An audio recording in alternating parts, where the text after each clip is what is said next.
આંતરરાષ્ટ્રીય માનવાધિકાર સુરક્ષા સંઘ દ્વારા દાહોદ જિલ્લાના ઝાલોદ તાલુકાની મુલાકાત લેવામાં આવી તથા સ્થાનિક રજૂઆતને સાંભળવામાં આવી। તારીખ 28/9/2025 રવિવારના રોજ આંતરરાષ્ટ્રીય માનવાધિકાર સુરક્ષા સંઘ ગુજરાત પ્રદેશ અધ્યક્ષ દ્વારા પ્રાપ્ત થયેલ રજૂઆતના અનુસંધાને દાહોદ જિલ્લાના ઝાલોદ ખાતે રૂબરૂ યોગ્ય નિરીક્ષણ કરવામાં આવ્યું અને નિરીક્ષણ દરમિયાન સકારાત્મક અને સંવેદનશીલ માહિતી પ્રાપ્ત થતાં અરજદાર શ્રીમતી શોભનાબેન ડામોરની રજૂઆતને ધ્યાને લઈ જેટકો કંપનીની બિનકાયદાકીય પ્રોસેસ સામે રજદારના તમામ પુરાવા એકત્રિત કરી નીચલી અદાલતમાં કેસ દાખલ કરવા અને વકીલ મારફત જેટકો કંપનીના સંવેદનશીલ મુદ્દાના ખુલાસા માટે નોટિસ દ્વારા ખુલાસો માંગવામાં આવે। આ સાથે મૂળ માલિક શોભનાબેન ડામોને પોતાની મિલકત અંગે પોતાનો કબજો જાળવી રાખવા માટેનું સૂચન કરવામાં આવ્યું। રિપોર્ટર વિજય ચરપોટ સંજેલ। હવે શોભનાબેન અમારા આંતરરાષ્ટ્રીય માનવ અધિકાર સુરક્ષા સંઘમાં ગુજરાત પ્રદેશના મહિલા અધ્યક્ષ છે।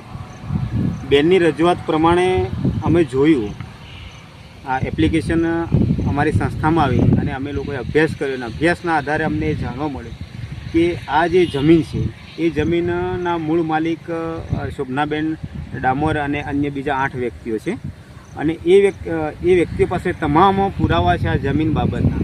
અને એની અંદર એવું પણ છે કે જેટકો કંપની દ્વારા અને અન્ય શાસન પ્રશાસન મળી અને આ જમીન કોઈ હડપ કરી રહી હોય એવી આખી આ ઘટના છે।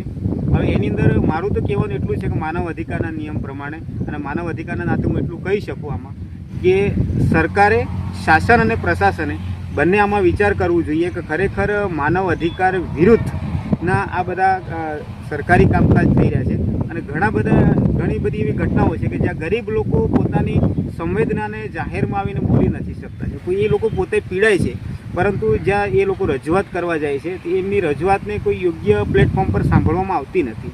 માટે આ તો ઠીક છે શોભનાબેન છે અને આવા અન્ય ઘણા બધા અરજદારો આવી તમામ ઘટનાઓથી પીડાતા હોય છે અને એ તમામ અધિકારોથી પણ વંચિત રહી જતા હોય છે। એટલે બેનશ્રીની માગણી અને એમની રજૂઆતને અમે યોગ્ય પ્લેટફોર્મ પર રજૂઆત કરીશું।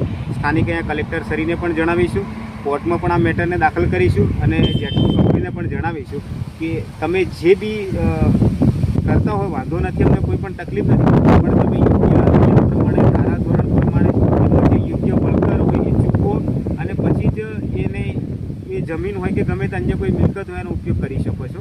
અને આ આખો દાહોદ જિલ્લાનો જે એરિયા છે એ આદિવાસી અનુસૂચિ 5માં આવતો એરિયા છે કે જેની અંદર કોઈ પણ શાસન કે પ્રશાસને ઇન્વોલ્વ થવું હોય તો એ સ્થાનિક ગ્રામજનોની અથવા તો સ્થાનિક અરજદારોની મંજૂરી લેવી પડે છે અને આ ઘટના આખી મંજૂરી વગરની બની છે। એટલે ખરેખર આ એક પ્રશ્ન ઊભો કરે છે, માનવ અધિકારના તમામ અધિકારોનું ક્યાંક હનન થતું હોય એ બાબતો આખો પ્રશ્ન ઊભો કરે છે। રાજેશ ચામઠા, આંતરરાષ્ટ્રીય માનવ અધિકાર સુરક્ષા સંઘ ગુજરાત પ્રદેશ અધ્યક્ષ।